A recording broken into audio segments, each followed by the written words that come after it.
سنیوں کی دکان میں آپ کو مسلمان سمجھ کے مارا جاتا ہے. آپ کی مسجدیں مسلمانوں کی مسجد سمجھ کر کے شہید کی جاتی ہیں. یہ بابری مسجد کیوں شہید کی گئی؟ اور اس بابری مسجد کے لیے سب کیوں لڑے؟ کوئی ایسا مسلک نہیں ہے جو ایمانداری سے بابری مسجد کی بازیابی کے لیے لڑا نہ ہو. کسی مسلک کا کوئی ایسا مسلمان نہیں ہے جو بابری مسجد کی شہادت پہ خون کے آنسو رویا نہ ہو. کسی مسلک کا کوئی ایسا مسلمان نہیں ہے جس کے سینے میں بابری مسجد کی بازیابی کی تڑپ نہ ہو. تو جو لوگ یہ بٹوارا کر رہے ہیں میں ان سے کہنا چاہتا ہوں سب لڑے تھے. آپ کیوں لڑے؟ آپ کیوں لڑے؟ ساتھ میں بیٹھنا حرام، اٹھنا حرام، کھانا حرام، پینا حرام. تو آپ بابری مسجد کے لیے لڑے کیوں؟ پہلے آپ کے اندر اگر ولایت کی زبان تھی تو گئے ہوتے افغانستان اور بابر کی قبر پہ جا کے کہتے قم باذن اللہ، اٹھ اللہ کے حکم سے. اور جب اٹھ جاتا تو پوچھتے ایمانداری سے بول تم دیوبندی تھا کہ بریلوی تھا، شیعہ تھا کہ سنی تھا؟ جس عقیدے کا تھا اسی عقیدے والا جا کے بتائے. کیا بات، کیوں ناٹک کر رہے ہو؟ کیوں لڑا رہے ہو مسلمانوں کو؟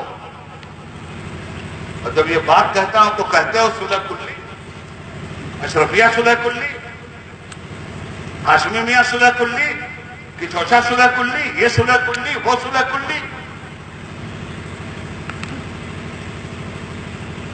سب کیوں لڑے بابری مسجد کے لیے؟ سب کے دل دماغ میں کیوں درد پیدا ہوتا ہے؟ یہ لڑائی دیوبندی بریلوی شیعہ سنی کی لڑائی نہیں ہے دوستو. یہ لڑائی اسلام کی ہے. یہ حملہ اسلام پر ہے.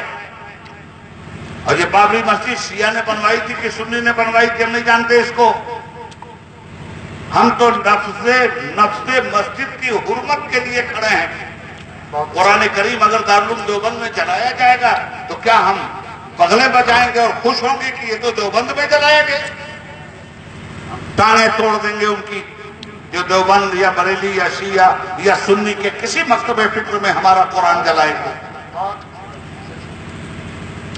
تو نفس قرآن کی حفاظت کے لیے، نفس مسجد کی حفاظت کے لیے، نفس دین کی حفاظت کے لیے، نفس مقابل کی حفاظت کے لیے، نفس ولایت کی حفاظت کے لیے، عظمت مصطفیٰ کی رفعت کے لیے جب بھی کہیں سے لوگ اس پہ حملہ کریں گے تو کلمہ پڑھنے والا خواہ کسی بھی مسلک سے اپنا تعلق رکھتا ہے، اس کے دل دماغ میں تکلیف انگڑائیاں ضرور لے گی. اب آپ مجھے بتاؤ کہ ایسی حالت میں جب یہ حالات اس ملک میں ہیں یا نہیں ہے؟ ایمانداری ہے نا؟ تو اب ایسی حالت میں جب دشمن کہہ رہا ہے کہ ایک مسلک والا جہاں کمزور ہوگا دوسرے والے سے پٹوا دیں گے، اور باقاعدہ یہ کھیل ہو رہا، سیاسی طاقت ان کی پیٹھ پہ کھڑی ہو کر کے بلوا رہی ہے. ایسی صورت میں کرنا کیا چاہیے؟ ہم لوگوں کا یہی ماننا ہے کہ ایسی صورت میں قدر مشترک کی حفاظت کے لیے سارے مسلک کے لوگوں کو، میں نہیں کہتا کسی سے کہ اپنا مسلک بدلو، سب کو اپنا اپنا مسلک عزیز ہے، ہم کسی پہ دباؤ نہیں ڈالتے، اس لیے کہ قرآن نے منع کیا ہے کسی پہ دباؤ ڈالنے کے لیے. قرآن کہتا ہے لا اکراہ فی الدین، دین میں کوئی زبردستی نہیں. آپ اپنے مسلک کی تبلیغ ضرور کیجئے، آپ اپنے دین کی تبلیغ ضرور کیجئے. جس کو ملے گی ہدایت مل جائے گی، نہیں ہدایت ملے گی آپ کی تبلیغ کا حق آپ ادا کر چکے ہوں گے. میں آپ سے عرض کرنا چاہتا ہوں کوئی کسی کے مسلک کو بدلنے کی بات نہیں کر رہا ہے، مگر سب کا مسلک اس اسلام کے ساتھ متعلق ہے جس اسلام کے کلمے کا دعویٰ ہر مسلک کا دعوے دار کر رہا ہے. اگر اسی پہ حرف آ گیا تو پھر کیا ہوگا؟ کس کا مسلک بچے گا وہ بتاؤ مجھے. کس کا فتویٰ بچے گا وہ بتاؤ مجھے. یہ جو مسلمانوں کو لڑا رہے ہیں اگر انہیں مسلمانوں کی گردنیں کٹ گئیں تو ان کے مدرسوں کو خیرات و زکات کون دے گا؟ اور صغیر و کبیر بن کے دستار فضیلت کہاں کہاں باندھیں گے؟ یہ ان حالات سے ہم گزر رہے ہیں. توقیر میاں کا درد کوئی معمولی درد نہیں ہے جس کا اظہار انہوں نے کیا ہے. اور انہی تمام تر چیزوں کو دیکھنے کے بعد ہم نے محسوس کر لیا تھا کہ بہار کا مسلمان سیاسی اعتبار سے بھی بیدار ہے اور حضرت دینی اعتبار سے بھی بیدار ہے۔ بہار کی زمین کا انتخاب ہم نے بہت خاموشی کے ساتھ آپ کے حیدرآباد میں کر لیا تھا۔ 12 فروری 2018 کو وہی بیٹھ کے ہم نے طے کر لیا تھا خاموشی کے ساتھ کہ ہم اس وقت مسلمانوں میں بیداری کی لہریں چلائیں گے، ان سے کہیں گے کہ آپ اپنے مسلکی تحفظات اور تشخصات کے ساتھ قدر مشترک کی حفاظت کے لیے شیشہ پلائی ہوئی دیوار بن کر سامنے آئیے، تاکہ دیوبندی بریلوی اور شیعہ سنی کے نام پر یہ دشمنان اسلام اسلام کی بنیادوں کو متزلزل کرنے میں کامیاب نہ ہو۔ سچ بڑی خاموشی سے ہم نے جدوجہد کی اور 15 اپریل کو ہم نے اپنی قوم کی نبض پہ جو انگلی رکھی تھی، اللہ کے کرم سے 100% ہمیں اس میں کامیابی ملی۔ 15 اپریل کی کال یہ صرف دیوبندی علماء کی کال نہیں تھی، یہ جو تاریخ بنی ہے ہندوستان کی، اگر اس میں ہماری شمولیت نہ ہو، دیوبند میں جا کر اپنے مسلک کے تحفظات کے ساتھ توقیر دیا، وہاں بات ایک متحدہ پلیٹ فارم پہ آنے کی قدر مشترک کی حفاظت کے لیے نہ کریں تو آنے والی تاریخ جد و جہد اسلامی سے عبارت ہو کر اگر کسی کے ہاتھ میں جائے گی تو وہ انہی کے ہاتھ میں جائے گی۔ آپ کا 14ویں صدی عیسوی میں بھی ہجری میں بھی کوئی کارنامہ نہیں ہوگا اور 15ویں صدی ہجری میں بھی آپ تاریخ کے کسی شامیانے کی ایک کرسی پہ بیٹھنے کے لیے کے لائق نہیں رہ جائیں گے۔ یہ چھوٹ بھائیے نکل رہے ہیں مدرسوں سے، کافر کافر کافر کافر، روڑی کی طرح خالی آفت بانٹی جا رہی ہے خلافت کے نام پر۔ یہ خالی آفت اس لیے دے رہے ہیں کہ تم ہر اس مسلمان کو کافر کہو جو مسلمان ہمارے پیٹ اور ہماری تن پروری کے پوجا کی راہ میں آڑے ہو کر مسلمانوں کو مسلکی تحفظات کے ساتھ اکٹھا ہونے کی دعوت دیتا۔ اس لیے توقیر میاں کو قطعی گھبرانا نہیں اور یہ بھول جائیں کہ ان کے ساتھ کوئی نہیں، ہم تن من دھن کے ساتھ ان مسائل میں ان کے ساتھ۔ کوئی ضروری نہیں کہ ہر مسئلے میں ہر آدمی کے ساتھ ہو۔ ہر مسئلے میں تو امام اعظم امام شافعی کے ساتھ نہیں کھڑے ہوئے، امام شافعی امام اعظم کے ساتھ نہیں کھڑے ہوئے، امام مالک امام احمد ابن حنبل کے ساتھ نہیں کھڑے ہوئے، امام احمد ابن حنبل امام مالک کے ساتھ نہیں کھڑے ہوئے، مگر طلاق ثلاثہ میں 1000 فروعی مسائل کے اختلاف کے باوجود یہ چاروں ایک ساتھ کھڑے ہوئے۔ زندہ باد۔ تو عرض یہ کرنا چاہتا ہوں کہ یہ ہیں حالات۔ اب مجھے آپ بتاؤ، ان کے فتووں سے ڈر ڈر کر کہ سنیت سے مجھے عربی میں پوچھتا ہوں آپ ہو کون؟ جنت کے ٹھیکیدار ہو، جہنم کے حوالدار ہو، کون ہو بھائی؟ ہاں، کس نے یہ ٹھیکیداری جنت جہنم بانٹنے کی دے دی آپ کو؟ کیوں یہ جنت جہنم بانٹ رہے ہو؟ جواب دو۔ کوئی شفاعت کا ذریعہ بنا ہوا ہے، کوئی کچھ بنا ہوا ہے، کوئی کچھ بنا ہوا ہے۔ کیا شفاعت کا ذریعہ بھائی؟ مجھے یاد آئے حضرت مولانا مفتی رفاقت حسین صاحب اشرفی رحمۃ اللہ تعالی علیہ، پورا علاقہ اس علاقے میں ان کے مریدین ہیں، خاص کر ہمارے گوجر بھائی لوگ۔ تو مفتی صاحب نے مجھ سے ایک واقعہ بیان کیا، آپ بھی سن لو۔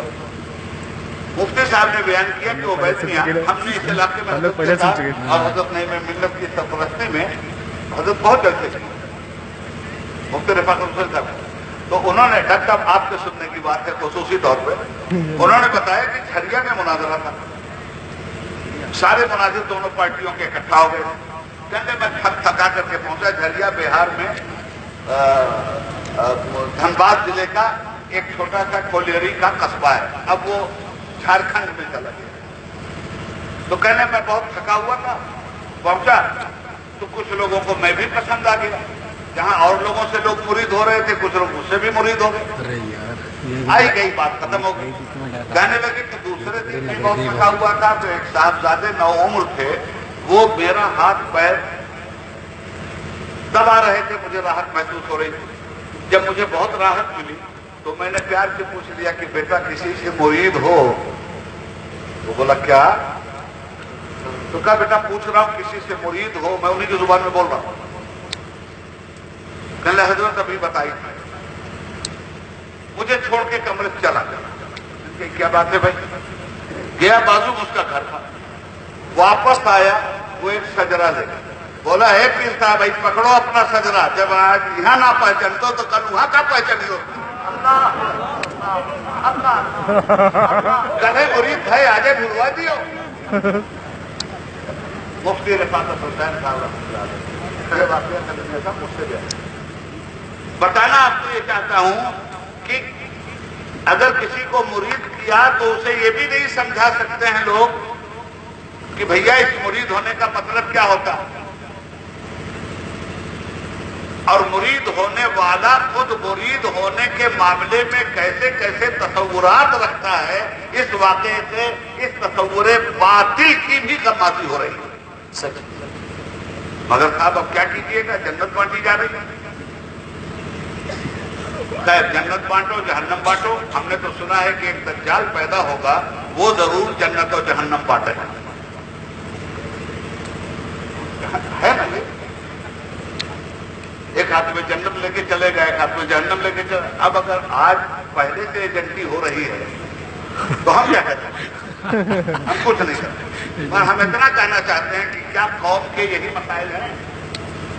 کیا قوم ہمیشہ اسی میں الجھائی جائے گی؟ اسی میں رہے گی یہ قوم؟ دشمن منصوبہ بندی کر کے اس کی گردنیں مار رہا ہے اور یہ قوم کہاں کھڑی ہے جا کر کے؟ کوئی نہ کوئی راستہ نکلنا چاہیے یا نہیں نکلنا چاہیے. ہم نے کی بہار میں کوشش. اور عمارت شرعیہ نے جب دامے دن میں قدم سخنے جو مکتب دیوبند کی ایک نمائندہ جماعت ہے بہار میں جب قدم اٹھایا تو ہم نے ان سے کہا کہ ہم برابر کے شریک ہیں اس قدر مشترک کے تحفظ کے لیے. اور آپ پہلا کام یہ کرو کہ پورے بہار میں، کیونکہ صوبائی کانفرنس تھی، اپنے صوبے کو بلایا تھا، پورے بہار میں ہر سنی خانقاہ کو اور ہر سنی تنظیم کو آپ دعوت نامہ بھیجیں. سب کو دعوت نامہ بھیجا. یہ دعوت نامہ جب بھیج دیا گیا سب کو، اس میں سے بیشتر خانقاہوں نے آ کر عملی طور پہ حصہ لیا.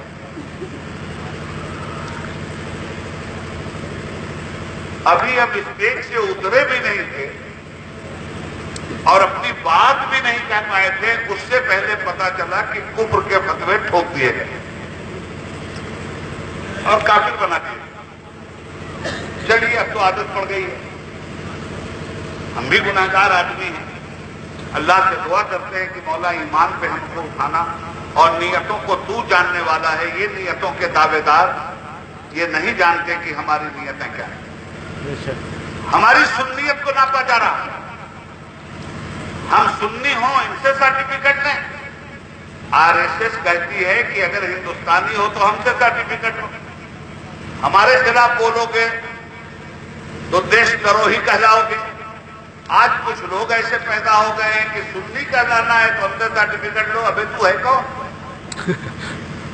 سنیت تیری چوکھٹ پہ نہیں بٹتی، سنیت مدینہ والے رسول کی چوکھٹ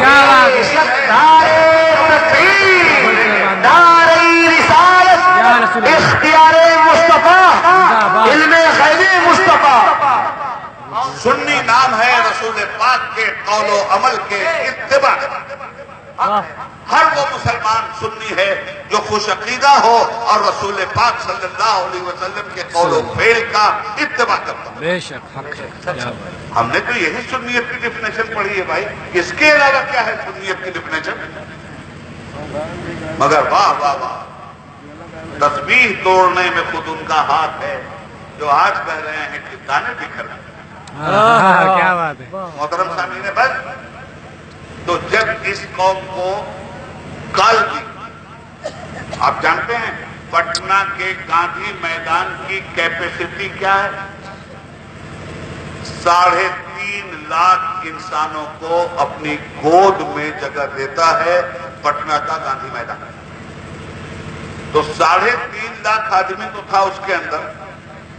اور حضرت اتنا ہی آدمی تھا چاروں طرف، اور 7 کلومیٹر پہلے پٹنہ میں ہر چہار جانب سے آنے والے راستے سے آنے والی گاڑیاں احتجاجی مظاہرین کی روک دی گئی۔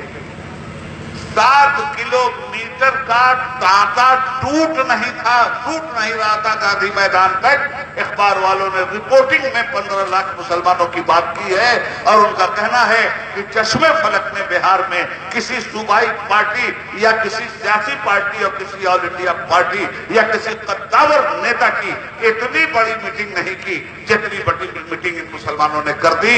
وہ لوگ میٹنگ کرتے ہیں، ریلی ریلا کرتے ہیں تو پیسہ دے کے کرتے ہیں، گاڑیاں اپنا پیسہ دے کر گاڑیاں لگواتے ہیں، مگر واہ مسلمان، مجھے معلوم ہے کہ ایسے لوگوں کے ہاتھ پر بیعت کرنے والے مسلمان، جو لوگ ہم لوگوں کو کافر کہتے ہیں، وہ سنی مسلمان بھی 300 گاڑیاں اپنے پیسے سے خرچ کر کے مسلمانوں کو لے کے گاندھی میدان پٹنہ میں آئی، مگر اسی دن ہم کافر بنا دیے گئے۔ اور اس دن ہم نے جو گفتگو کی ہے سن لیجیے، ریکارڈ پہ ہے، جن لوگوں کے پاس یوٹیوب پہ ہوگا دیکھ لے، دین بچاؤ دیش بچاؤ کانفرنس 47 منٹس کی ہماری تقریر ہے، 47 منٹ دیکھیے گا، آپ ضرور دیکھیے گا۔ ہم نے اس تقریر کو شروع یہی سے کیا تاکہ ہر سوراخ بند کیا جائے کہ مسلمانوں 1972 میں کامن سول کوڈ کے نام کا ایک شوشہ محترمہ اندرا گاندھی کے زمانے میں چھوڑا گیا، اور اس میں کچھ لیڈروں نے یہ کہنا شروع کیا، خود اندرا جی کا بھی یہ بیان تھا کہ جب تک مسلمان نہیں چاہیں گے تب تک پرسنل اللہ میں کوئی تبدیلی نہیں ہوگی۔ جب انہوں نے یہ بات کہہ دی تو ہم نے سوچا بکاؤ مسلمانوں کا کیا بھروسہ، ہاتھ پہ حسین کے بیعت کرتے ہیں، اور حسین جب آ جاتے ہیں تو انہیں کو چند پیسوں کے لیے قتل کر دیتے ہیں۔ اس لیے بکاؤ مسلمانوں پہ قید بند باندھنے کے لیے ضروری ہے کہ ایک آل انڈیا تحریک بنام آل انڈیا مسلم پرسنل اللہ جنم لے، جس میں ہر مسلک کے لوگوں کی نمائندگی ہو۔ اس زمانے میں اسلامی اور سیاسی مسلم مفکرین نے یہ بات سوچی تھی۔ حضرت علی میاں صاحب، میں نے یہیں سے گفتگو شروع کی اور میں نے کہا کہ جب یہ تنظیم تیار ہوئی تو اب یہ مسئلہ اٹھا کہ ہر مسلک کے نمائندوں کی نمائندگی کیسے ہو۔ تو جو تنظیم بنی اس کی مینیجنگ باڈی بنی، اس باڈی میں قاری محمد طیب صاحب محتمم دارالعلوم دیوبند صدر چنے گئے۔ اسی باڈی میں 1973 میں خلیفہ اعلیٰ حضرت، شاگرد اعلیٰ حضرت، مرید اعلیٰ حضرت حضرت مولانا مفتی محمد برہان الحق صاحب رحمۃ اللہ علیہ نائب صدر چنے گئے۔ اور میں نے یہ جملے گاندھی میدان کے ہیں آپ کے عبید اللہ اعظمی کے، اور میں نے وہ کہا کہ ان کو اعلیٰ حضرت امام احمد رضا پادری بریلوی رحمۃ اللہ علیہ کے شاگرد رشید نائب صدر کی حیثیت سے سنیوں کے نمائندے بنے، اور ان کو خود اس میں بھیجنے والی ذات تھی شہزادہ حضور اعلیٰ حضرت حضور مفتی اعظم ہند رحمۃ اللہ تعالی علیہ۔ اٹھائیے کیسے تو سنیے، مسلکی نمائندگی کے ساتھ، میں نے کہا مسلکی تحفظات کے ساتھ آئی، اور سب کو معلوم ہے کہ کوئی اپنا مسلک تبدیل کرنے والا نہیں، وہاں جتنے بھی لوگ ہیں سب اپنے مسلک کے معاملے میں متسلب ہیں۔ ہم سے اعلیٰ حضرت چھینے جا رہے ہیں، مفتی اعظم کے مرید سے مفتی اعظم چھینے جا رہے ہیں، کیا بخوفی ہے لوگوں کی۔ اعلیٰ حضرت کسی کے باپ کی جاگیر نہیں ہے، اعلیٰ حضرت تو اب ملت کی جاگیر ہو چکے ہیں، سنیت کی جاگیر ہو چکے ہیں، قوم کی غیرت کی جاگیر ہو چکے ہیں۔ مسلمانوں، اس طرح سے ملی اتحاد کا مظاہرہ۔ اور ایک بات صاف کر دوں کہ اس ملک میں بات کو سمجھانے کے لیے کہہ رہا ہوں، کچھ لوگوں کو وحشت ہوگی کہ کیا ہو رہا ہے، مگر میں بتاؤں کیا ہو رہا ہے۔ ہمارا ملک کون سا ہے؟ ہندوستان۔ ہندوستان صرف مسلمانوں کا ملک ہے؟ نہیں، کشمیر کی وادی سے لے کر کنیا کماری کی سرحدوں تک